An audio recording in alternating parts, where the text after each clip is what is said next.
Towards the start of last year, I consolidated a huge chunk of my watch collection to fund buying a Black Bay 54, which at the time was my dream piece. While I was and still am over the moon with it, I actually ended up with a lot more money from sales than I was expecting. I think that when you're an adult collecting something, it can be very easy to get carried away, and over time ending up spending a lot more than you thought you had. I guess that's something that you don't usually confront unless you decide to sell up. Since then, I've tried to be proactive and sell things I know I'm not going to keep long term, sooner rather than later, to stop ending up with a huge collection I couldn't possibly hope to give any wear time to. I realise that these are all first world problems, but it's just something to consider. Anyway, to cut a long story short, I used the money left over to buy a Speedmaster Reduced, and this video is a discussion of my experiences with the watch over the last 6 months or so, and whether or not I have any regrets in buying it. I would just add that both the Black Bay and the Reduced were bought second-hand, boxless and paperless via eBay, so we're not talking insane amounts of money for either. Both pieces were verified by eBay, but I've also had both of them independently verified as genuine since. With all that said, let's get into the video. For clarity, I made a video about this watch already after having it for a few months. So really this is 6 months on from that, and I've had the watch for about 9 months overall, but that just makes for a clumsy sounding video title. As I've already made one video on this piece, I don't necessarily want to retread old ground.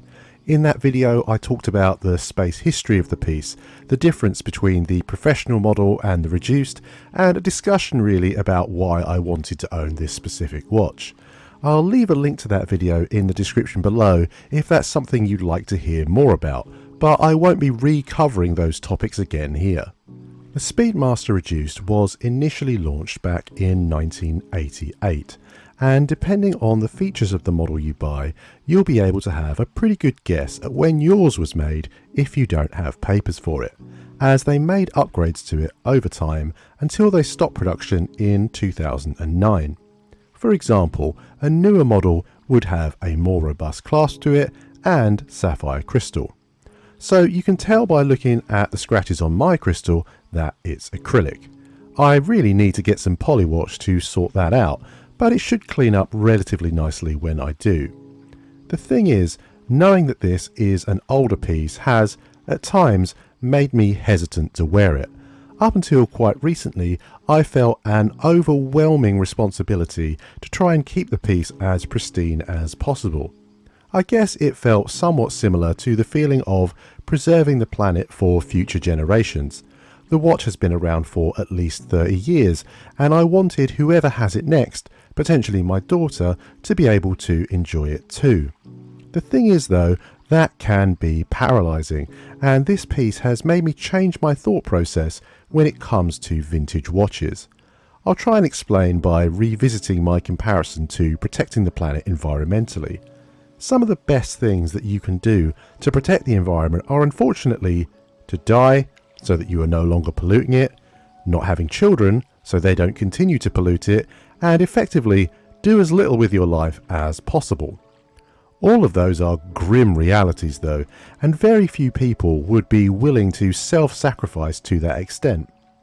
I would add that there are plenty of things that you can do to offset your impact on the planet, and plenty of people out there who could do a better job of explaining it than me.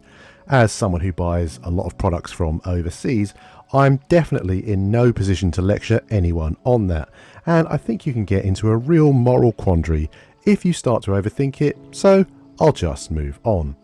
The reason I'm making that point at all is effectively that the idea of protection and preservation when it came to the Speedmaster was actually paralysing my enjoyment of the piece. I would see it in my watch box and just leave it there for fear of damaging it. Over time I started to grow frustrated with myself and realised that what I was doing made no sense at all. What is the point in protecting a piece for someone else to enjoy if you haven't had a chance to enjoy it yourself?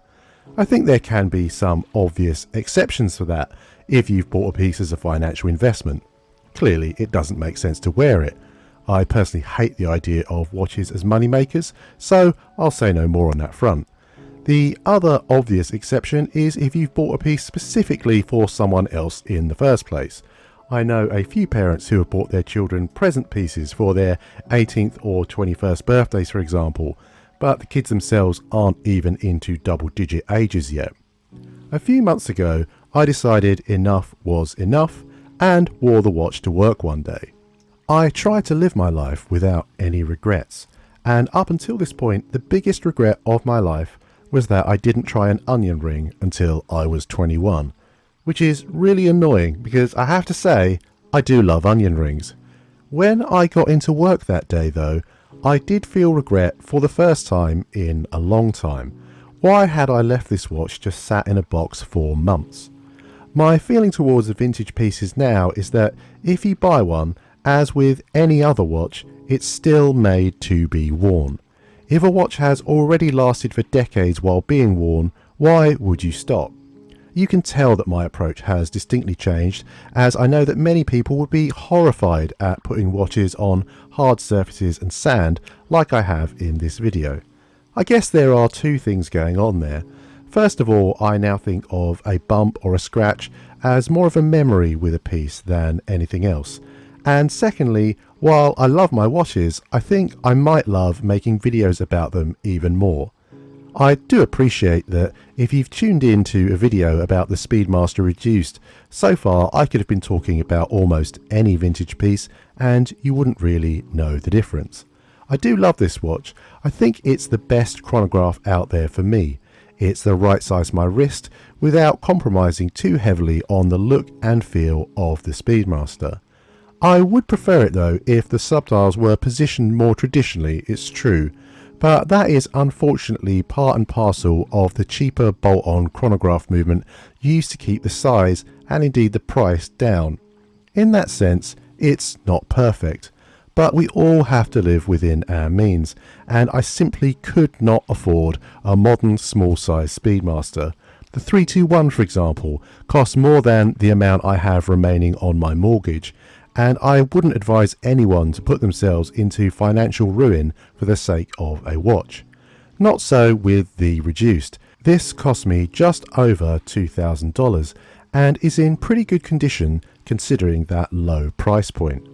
I definitely do not regret selling off a lot of other models from my collection to be able to buy at any rate. Despite the low cost, this definitely gives you the genuine feeling of a Speedy on your wrist, no longer having to settle for a substitute homage piece, and I think that is worth the cost of entry. It really looks the part, and the vintage bracelet, while showing heavy battle scars at this point, is ridiculously comfy compared to a factory fresh one. If you follow the channel, you'll know that I have quite eclectic tastes, and I'm willing to give almost anything a try, from micro brands to unconventional time tellers to Far Eastern budget pieces and everything in between. However, I do think that when it comes to spending more than you usually do on a big piece for your collection, the classics are really the best place to look. There is a reason why the Datejust, Submariner, Daytona, Speedmaster and Cartier Tank are so enduring. They looked great when they first released, and they still look great today. It's timeless design that most people can appreciate. There are a few benefits to buying pieces like these too.